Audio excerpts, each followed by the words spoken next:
Never forget that being helpful and being constantly available are not the same thing. One creates trust. The other quietly creates dependency. Here's something else that I've noticed after working with service providers, consultants, and women business owners over the past 25 years. We rarely create owner dependency because we're trying to control everything. 9 times out of 10, we create it because we're trying to be helpful. Every one of those decisions comes from a good place, but over time, those good intentions create expectations. Welcome to the Mind Your Time podcast. I'm Shannon Baker, your coffee-loving host, business strategist, and systems expert. And I guide consultants towards systems that protect their time and elevate their expertise. So if you're ready to run a business that supports your life and not the other way around, you're in the right place. Each episode shares grounded strategies rooted in my Power in Motion framework to help you lead your client experience with clarity and confidence. So grab a cup of coffee or your favorite beverage and let's dive in. One of the things I admire the most about women business owners is how deeply we care about the people we serve. We want our clients to have a great experience. So we focus on being responsive when someone has a question, and we want them to know that they can count on us and they can trust us. And I, for one, am a huge advocate for providing the best client experience that you can. So all of these things really are great qualities to have, and they're great habits to have. And I don't think that should change as your business grows. However, we have to be mindful about making sure that providing great customer service or a great client experience doesn't lead to our own detriment later. And what I mean by that is I've seen these very habits create a sense of open access that we never intended to create. They helped us build trust with our clients, but they also are the biggest culprits that test and mostly break our boundaries without us even noticing that it's happening. Now, if you listen to this month's Coffee Chat Take, we talked about the idea that maintenance is a normal part of leadership. And what I mean by that is we expect that once we've built our systems and we've created better boundaries, we have more intentional routines, that when we get to that point, everything should just keep working. But we also need to recognize that isn't the case because our business changes, we change. And as that happens, the way that we lead, whether we realize it or not, changes as well. But we need to be aware of the change that's going on. So today I want to talk about one area that often needs our attention long before we even realize it. It's the way people access our business and get access to us. And I don't think that anyone intentionally sets out to become available all the time. But over time, we gradually become too available because, again, we're trying to be too helpful. We're trying to provide the greatest client experience ever. So one exception becomes the norm. And then one day we look up and we wonder why it feels like everyone and everything needs us before we can focus on the tasks that we had planned to work on. That's a very different problem in itself. I even remember reaching a point in my business when my clients were contacting me in way too many different ways every day of the week. Some would email me, others would send text messages. A few would just pick up the phone and call with that famous phrase, "Can we talk about something real quick?" And the biggest issue was some of the clients weren't responding to emails at all, or they were replying to an email thread that was over a week old, and the context was no longer valid. And that was especially the case if they had missed a deadline. So on the surface, when you think about this, none of these things individually can feel like a problem. But when you put them all together, it's a huge problem. And when I realized that, this is how I rationalized it. It only took a minute to answer most of the messages. Every response felt like I was providing the best customer service. And every exception that I made seemed like it was reasonable. But then one afternoon, I couldn't figure out where I was supposed to start first just to make sure that I hadn't missed something important. But unfortunately, I realized I did miss something.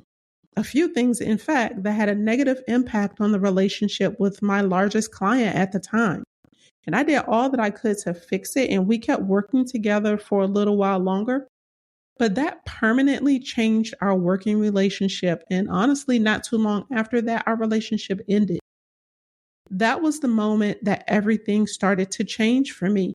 Not because I lost the client, but because I realized I hadn't intentionally designed how people could access my business, my time, none of that. My communication system is simply evolved on its own, and my clients were dictating how to do business with me. And it turns out that what I thought was a communication problem was actually an expectation problem. And that's a very clear distinction that I think many of us as business owners miss. Most people think that communication is simply the conversations we have. So when you hear the word communication, most people think an email, a meeting, a virtual call, a phone call, a DM, or a text message. But communication is much more than that. I believe communication is also teaching people how to communicate or talk to you. It's teaching them where to reach you, when to reach you, what they can expect after they do that, and whether the systems you've created actually matter and work. That's why I've come to believe that communication is one of the most important pieces of the business infrastructure that we should have. The way people communicate with you and your business, it impacts your boundaries, the client experience, your workflows, and ultimately your capacity. It really shapes whether or not your day feels intentional or reactive, whether your clients are confident in you or confused, and whether your business depends on you being constantly involved. That's why it's one of the first things that we evaluate in a legacy in motion session. We don't start by talking about what's broken in your business. We start by getting the answer to the question, what has changed in your business, and do your systems support that? Because the way people access your business often tells us more about what's changed than your calendar ever will. Here's something else that I've noticed after working with service providers, consultants, and women business owners over the past 25 years. We rarely create owner dependency because we're trying to control everything. 9 times out of 10, we create it because we're trying to be helpful. I mean, after all, part of the reasons we started our business is to be of service, right? So we're just monetizing our skills to help someone else with a problem that they have that we can solve no matter what the industry is. So we answer the text message that comes in at 7 p.m. on a Friday because it's easier than asking someone to send an email or to wait to respond on Monday. So we make one exception because a client says it's urgent, or we skip part of our onboarding process because we don't want to overwhelm the client. And I say that in air quotes. By the way, if that happens, that also means that your onboarding process was not built with them in mind in the first place, and that needs to be fixed. Or we may answer a question on the weekend while we're having lunch at a restaurant with our family because we happen to see the notification and it will only take a minute. Every one of those decisions comes from a good place, but over time, those good intentions create expectations. And that's something that I wish more business owners understood. So I want you to pay attention to what I'm saying next. Your clients don't expect unlimited access to you when you start working together. They learn what to expect from the experience you consistently create. So whether you realize it or not, you're always teaching people how to do business with you. And that's why I strongly believe that boundaries in the client experience begin much earlier than most people realize. I've talked to hundreds of business owners who think this starts when someone signs your contract and makes that first payment to work with you. But this process actually starts at the first point of contact, that first time that you talk to someone or that they reach out to you. First of all, if people don't know where to contact you, they're going to choose whatever is most convenient for them. And all of us naturally hope that we're going to get a response as soon as possible when we reach out to someone. Generally, we expect to hear something in 24 to 48 hours. But if they don't know what happens after they inquire, they're going to continue checking in because uncertainty creates more questions. The absence of clear communication does not eliminate expectations. It simply creates room for people to create their own expectations because you haven't set them. That's why I like to say that clear communication establishes expectations, and expectations shape behavior. There's a pattern I see over and over again that illustrates this perfectly. I call it the Always Open Café. Imagine your favorite neighborhood coffee shop. The lights are on, the doors are unlocked, and someone is standing behind the counter ready to greet every person every time they walk through the door. They even greet you by name. Now imagine if that cafe never closed. And no, it is not a 7-Eleven, but no matter what time you arrive or what day of the week it is, the same person is there to greet you and serve you. Now, at first, that sounds like an incredible client experience, especially if you love coffee like I do. But when you stop and think about it, think about the people working there. It should make you wonder, well, when do they rest? When do they spend time with their families? When do they step away long enough to think about improving the business instead of just running it? But that's exactly what happens in a lot of businesses. Not because someone made a decision to become available 24 hours a day, 7 days a week, but it happens because one helpful decision quietly and quickly leads to another and another and another. And before long, the business begins operating like an always open cafe. Clients text because you've answered their text before, no matter what. They expect quick replies because quick replies have become part of the experience that they've had with you. And the interesting thing about this is most clients aren't trying to disrespect your boundaries. They're just responding to the expectations that they've learned from you. So the best part about recognizing this is knowing that if expectations can be learned, they can also be intentionally reshaped. You see, when someone recognizes this pattern during a legacy emotion session with me, we don't immediately start talking about creating stronger boundaries or creating new systems. We spend time getting to understand how these expectations were created so that we can start changing the habits. Because once you understand the pattern, you can begin changing it with intention instead of reacting every time another interruption appears. That's one of the biggest mindset shifts that I hope you take away from today's conversation. Owner dependency usually is not created by bad leadership. It's often created by good intentions, repeated without intentional systems. That realization changes everything because it replaces the guilt that you feel when you avoid responding to a message outside of your business hours with awareness. It reminds us that we simply need our business to better support the leader that we've become. And this is exactly why I spend so much time talking about business systems, especially the communication system. Not because I think every business owner needs another template or another piece of software. I strongly believe that intentional systems protect your good intentions.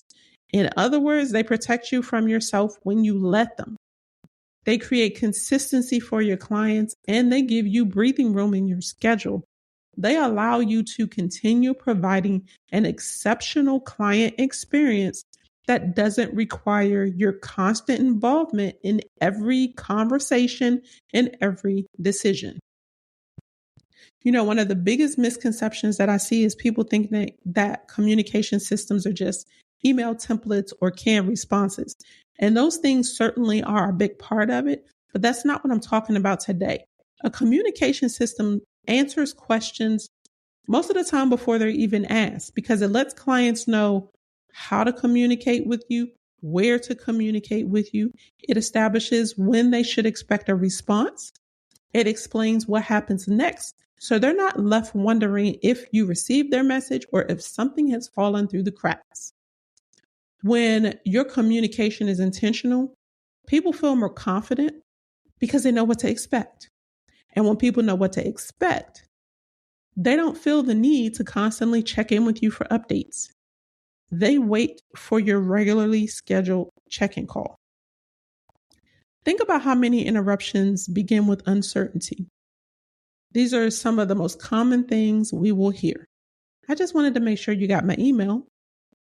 Oh, well, I reached out because I wasn't sure what the next step was. And this is a big one.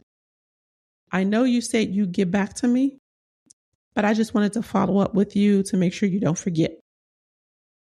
Most of the time, these things aren't coming from a difficult client either. They're coming from clients who simply don't have enough information yet. And that's especially the case if this is their first time outsourcing or if they just started working with you. That's why I truly believe almost every interruption tells us something. It's usually a missing business system or unclear communication. Very often, though, it's both. That's why protecting your capacity starts long before you feel overwhelmed and frustrated. It starts with intentionally designing the experience you want people to have when they work with you. So, how do they inquire about working with you? Do you have a contact us form on your website? Do you offer free consultations or discovery calls with intake forms to help you pre-qualify them? What happens after they become a client? Do you conduct a kickoff call to review what happens next and what they should expect? Not to mention, the call gives them space to ask you questions like, what happens if they need support? These things I'm talking about, they're not just operational questions. They're the kinds of questions that reduce owner dependency because they create clarity before confusion has a chance to grow. The beautiful thing about this approach is that it benefits everyone that's involved. Your clients have a better experience because they're not guessing what comes next, and they have more confidence in you because you've clearly set the expectations. And the biggest plus is you have more capacity because your business isn't relying on you to personally manage every interaction. That's what I mean when I say systems create capacity. Capacity isn't something that you find after you finally get caught up. Capacity is intentionally designed every time your business becomes a little less dependent on you. So as you go through the week, here's something I'd love for you to notice. Don't pay attention to how busy you are. Pay attention to how people are accessing your time. Notice where your messages are coming from and what questions seem to keep coming up over and over again. I also want you to notice where you're making exceptions to your own process. Then I want you to ask yourself one simple question. Did I intentionally create this expectation, or did it develop over time? And no matter what the answer to that question is, I don't want you to feel like you need to change everything immediately. I just want you to notice it, because awareness is the first step in creating more breathing room and making changes. Now, before we wrap up, let's revisit what we've talked about today. We started by talking about something that I admire about women business owners.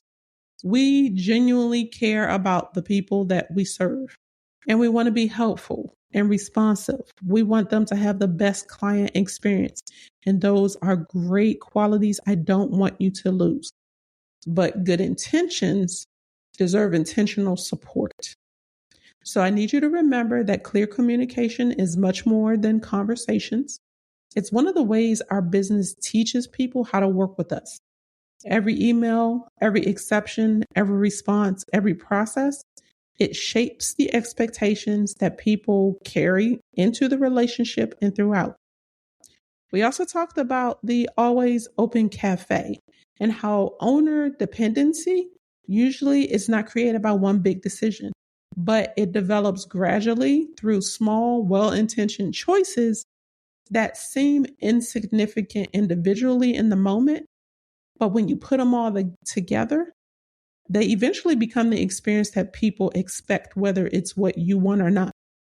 And then we talked about why protecting your capacity doesn't mean you have to be less helpful. It just means you need to be more intentional about how you communicate and the type of client experience you provide from the beginning. A strong communication system will take care of both. And that really is the mindset shift that I want you to make today. Never forget that being helpful and being constantly available are not the same thing. One creates trust. The other quietly creates dependency. And that's not what we want. Now, if today's conversation helped you recognize some of these patterns in your business, that's exactly why I created the Legacy in Motion session.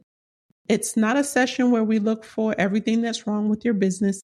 It's a conversation where we step back from the day-to-day work to evaluate what has changed in your business and even notice how you've changed. Together, we'll look at how your clients experience your business, where owner dependency needs to shift, and which adjustments will create the most breathing room moving forward. Sometimes that leads to strengthening your communication system. Sometimes it's just refining a workflow, improving your client onboarding, or just documenting a process that's been living in your head for too long. The goal is not to redesign your business.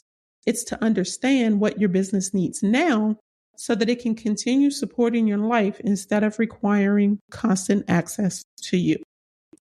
Now, until next time, I want you to remember this. Whether we realize it or not, we're always teaching people how to do business with us. The question is whether we're teaching the experience we actually want people to have. Thank you for tuning in today. If this episode feels like a breath of fresh air, it's because you're already craving a business that supports your life, not one that steals your time.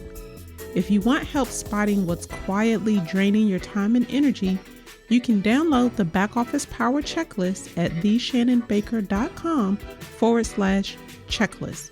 And if this conversation resonated with you, make sure you're following the podcast on your favorite platform so you don't miss what's next. We'll keep breaking this down together, one intentional step at a time. So until next time, keep calm and streamline.